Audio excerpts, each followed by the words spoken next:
Hello everyone, welcome back to my YouTube channel Biology World. So today is class 5 for practice series questions CTET, RTET, STET, TGT by science.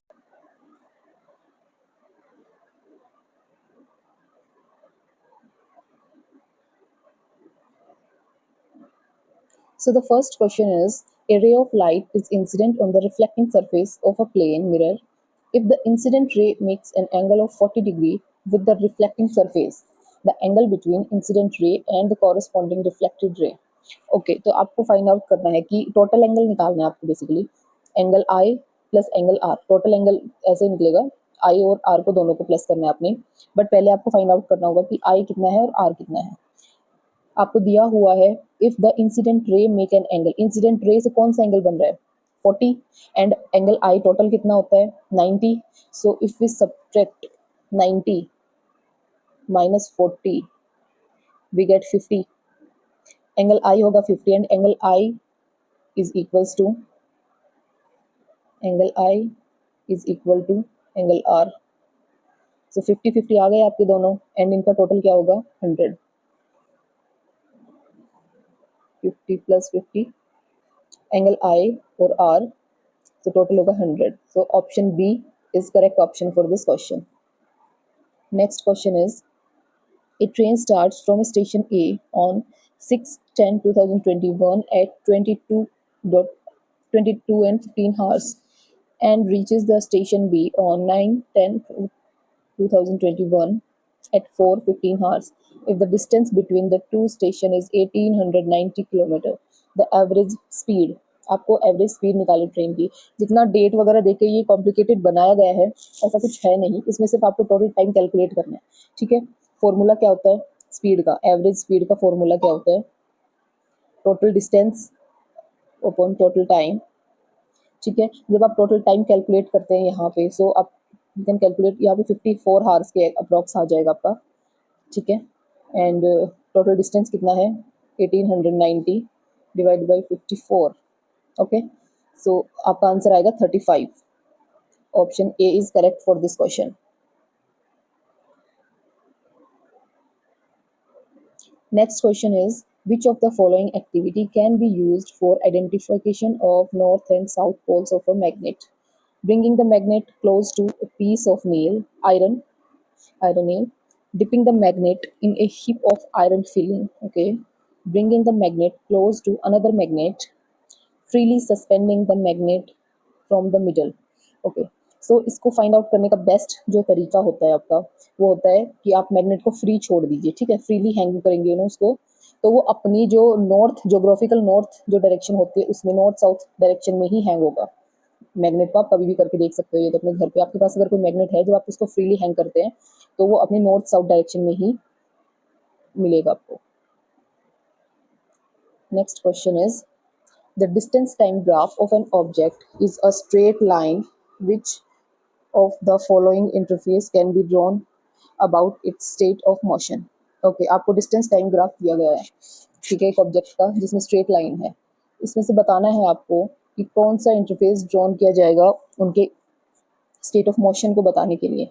It is at rest क्या वो rest पर है it is moving with uniform speed क्या वो uniform speed से move कर रहे हैं it is moving with uniform acceleration okay only B नीचे ऑप्शंस दिए गए हैं आपको ठीक है तो बेसिकली आपका यहाँ पे इट इज़ रेस्ट वो रेस्ट पे भी हो सकता है ठीक है और वो एक मूव कर सकते हैं यूनिफॉर्म स्पीड से इसका भी आपको स्ट्रेट लाइन ग्राफ मिल सकता है.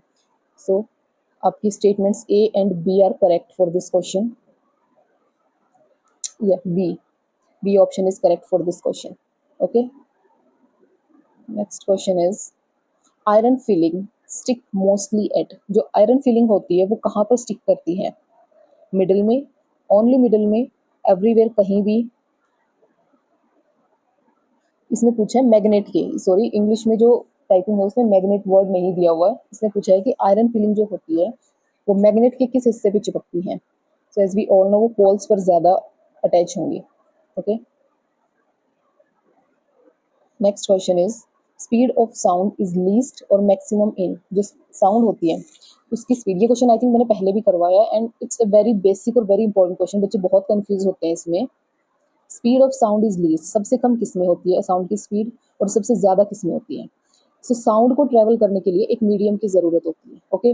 और मीडियम सॉलिड होना चाहिए, सॉलिड मीडियम में साउंड सबसे फास्ट ट्रेवल करती है क्योंकि उसको मीडियम चाहिए, जो पार्टिकल्स हैं वो क्लोजली होने चाहिए, कंडेंस्ड होने चाहिए ताकि उनमें वाइब्रेशन हो। साउंड कैसे ट्रेवल करती है, वाइब्रेशन के थ्रू, एंड वाइब्रेशन कब होगा, जब आपके पार्टिकल्स क्लोज अटैच होंगे। So for correct option for this question is least, सबसे कम कहाँ होती है, एयर में, ओके। एयर नहीं होती तो वैसे वैक्यूम में है, वैक्यूम में तो स्पीड आपको मिलेगी नहीं साउंड की, बट यहाँ पे लीस्ट में वैक्यूम का आपको ऑप्शन दिया नहीं है। So air and C option हम यहाँ पे करेक्ट लेंगे, एयर में सबसे कम होगी एंड आयरन में सबसे ज़्यादा, okay. Move to next question, why moon shows same face to earth, okay. Moon जो होता है वो हमेशा एक ही सेम फेस क्यों दिखाता है अर्थ को, सेम फेस अपना क्यों दिखाता है, क्योंकि उसमें जो रोटेशन होते हैं वो इक्वल रिवोल्यूशन पे होते हैं, और इस फिनोमेना को हम क्या बोलते हैं, सिंक्रोनस रोटेशन और टाइडल लॉकिंग, ओके। तो correct option for this question is no rotation, rotation equal revolution, yes. और does not rotate, no gravity नहीं, ये सब इनके क्वेश्चन आंसर नहीं है। करेक्ट ऑप्शन होगा आपका rotation equals revolution. Next question is, speed of light is less in all media than vacuum. Light की स्पीड जो होती है वो कम होती है सभी मीडियाज में वैक्यूम से। ये सही है या ये स्टेटमेंट गलत है, आपको ये बताना। ये स्टेटमेंट बिल्कुल सही है, जो लाइट होती है उसकी स्पीड होती है सबसे मैक्सिमम वैक्यूम में। This is true statement. Next question is, which activity should be avoided during lightning. Lightning के टाइम पे हमें कौन सी एक्टिविटी अवॉइड करनी चाहिए, वायर्ड फोन, स्वेटिंग, ज़मीन पर बैठना जैसे, मोबाइल यूज़, स्टे इंडोर्स। सो लाइटनिंग के टाइम पे हमें सबसे जो इम्पोर्टेंट एक्टिविटी हमें इग्नोर करनी चाहिए वो है वायर्ड फोन्स, क्योंकि लाइट कैसे थ्रू करती है, वायर्स के थ्रू ट्रेवल करती है ना। फोन लाइंस जो होती हैं उन सब के थ्रू लाइटनिंग ट्रेवल कर सकती है, इसीलिए इस चीज़ को इग्नोर करना चाहिए। Next question is, a rabbit fastest speed is 56 kilometer, okay, and it has to cover a distance of 2.5 kilometer, then how much time in minutes will it take to cover it if it runs as fast as it can। Time निकालना है आपको।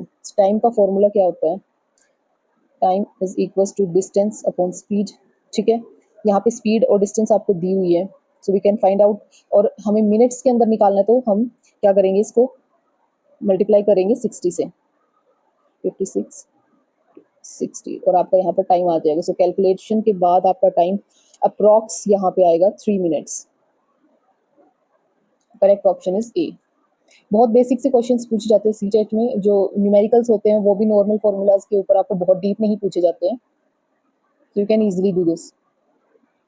Read the following statement and choose the correct option. Assertion, water boils easily at low altitude. Reasons like seashore, okay. Atmospheric pressure is less at lower altitudes. No, दोनों ही statements आपकी यहाँ पर गलत होती हैं, ठीक है। पानी जो होता है वो हाई टेम्परेचर पे बॉईल करता है, और एटमॉस्फेरिक प्रेशर जो होता है लोअर एल्टीट्यूड्स पे वो ज़्यादा होता है।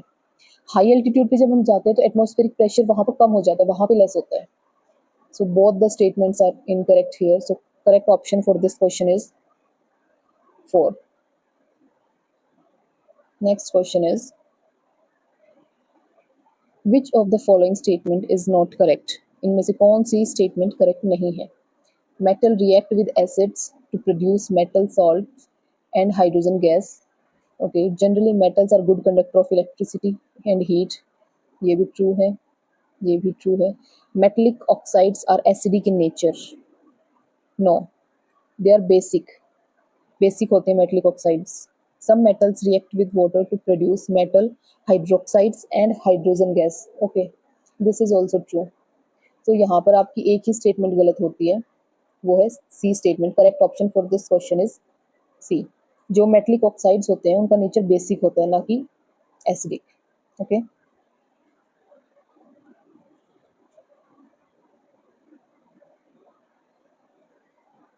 The volume of all solids increasing on melting, okay. Reason is the size of atoms increase when solid melts। नहीं, सारे ऐसे सॉलिड्स नहीं होते जिनकी वॉल्यूम इंक्रीज होती है, okay. So This both statements are incorrect statements. So option is D option is correct for this question. Next question is W is a chemical. Okay, इसमें coding दी हुई है इस क्वेश्चन में आपको WXYZ करके आपको फाइंड आउट करना है कि कौन कौन से सब्सटेंसेस हैं. W is a chemical substance used in antacid as well as cleaning and baking products. Okay, एक W एक ऐसा सब्सटेंस है जिसको हम एंटासिड भी यूज कर सकते हैं और क्लीनिंग के लिए भी और बेकिंग के लिए भी. तो ऐसा कौन सा सब्सटेंस होता है जो आपको ऑप्शंस दिए गए हैं उसके हिसाब से आप सोडियम बाइकार्बोनेट ऐसा सब्सटेंस है जिसको हम यूज करते हैं एंटासिड के यूज में, क्लीनिंग के लिए और एज अ बेकिंग एजेंट भी इसको यूज करते हैं, सोडियम बाइकार्बोनेट. तो यहाँ पे हमारे दो ऑप्शंस तो पहले ही कट हो जाते हैं. ओके, फर्स्ट एंड सेकंड तो यहीं पे गलत हो जाते हैं. Next, its chemical nature is X. उसका केमिकल नेचर एक्स है, मीन्स वो बेसिक भी हो सकता है एसिडिक भी हो सकता है. When turmeric solution is added to X it turns Y. वो टर्न हो रहा है मीन्स यहाँ पे एक बेस है. ओके, उसका नेचर बेसिक है क्योंकि टर्मरिक सोल्यूशन का एसिड के साथ तो न्यूट्रल होता है. So that's why it is a base. So X की जगह हम बेस लेंगे and our answer is here. जब उसको एक्स के साथ टर्मरिक सोल्यूशन को मिक्स किया जाएगा इट टर्न्स वाई. ओके, मतलब bluish. No sorry, first option तो गलत ही है. It's C option. Basic reddish colour में चेंज होगा वो and the baking soda. Okay, C option is correct for this question. Identify the set which is not a food preservative. ऐसा set बताना है जो कि एक फूड प्रिजर्वेटिव नहीं है. फूड प्रिजर्वेटिव्स क्या होते हैं? जो हमारे खाने को लॉन्ग टर्म के लिए चलाते हैं, मीन्स वो उसको खराब नहीं होने देते खाने को, उनको हम फूड प्रिजर्वेटिव्स बोलते हैं. जैसे नॉर्मल हम पिकल्स वगैरह के अंदर ज़्यादा सॉल्ट का यूज़ करते हैं, वो एक ऑयल सॉल्ट इनका यूज़ करते हैं क्योंकि वो एक प्रिजर्वेटिव का काम करते हैं. Okay, so iron oxide and potassium permanganate नहीं, ये तो फूड प्रिजर्वेटिव नहीं है आपके. ठीक है, और पोटाशियम परमैंगनेट भी आपका कोई फूड प्रिजर्वेटिव नहीं है. ये एक ऑक्सीडाइजिंग एजेंट है जो कि पानी के ट्रीटमेंट के लिए यूज़ किया जाता है, उसको डिसइंफेक्टेंट करने के लिए. Okay, sodium benzoate and sodium metabisulphite, ये, हाँ, ये यूज़ किया जाता है आपका फूड प्रिजर्वेटिव के लिए. ओके, इसको हम यूज़ कर सकते हैं. ये जैम्स में, सॉस में, पिकल्स में, इन सब में यूज़ किए जाते हैं. Then NaCl and citric acid, yes, ये भी आपकी माइक्रोबियल ग्रोथ को नहीं इनिशिएट नहीं करते, ये इनहिबिट करते हैं इसको, तो इनको भी यूज़ कर सकते हैं. Next is vitamin C and sugar. हाँ जी, विटामिन सी के अंदर वही आपका एस्कॉर्बिक एसिड होता है, तो वो भी माइक्रोबियल ग्रोथ को इनहिबिट करते हैं, और शुगर भी एक अच्छा प्रिजर्वेटिव होता है. So these are correct and this is false. तो नोट पूछा है, ध्यान रहे, नोट वाले क्वेश्चंस को अच्छे से टैकल करें. The dietary fibres are, dietary fibres क्या होते हैं? Also called roughage, made up of cellulose and proteins, made up of collagen and fibers, made up of protein. So dietary fibers are also called roughage. ठीक है, ये plants based होते हैं, मतलब ये पौधों में मिलते हैं हमें, जैसे फ्रूट्स, वेजिटेबल्स, ग्रेन्स कुछ. ओके, इनके अंदर अच्छी अमाउंट में फाइबर होता है जो हमारे डाइजेशन को इम्प्रूव करते हैं, डाइजेशन को क्वालिटी को बढ़ाते हैं. Correct option for this question is 1. Which of the following statement related to earthquake is not correct?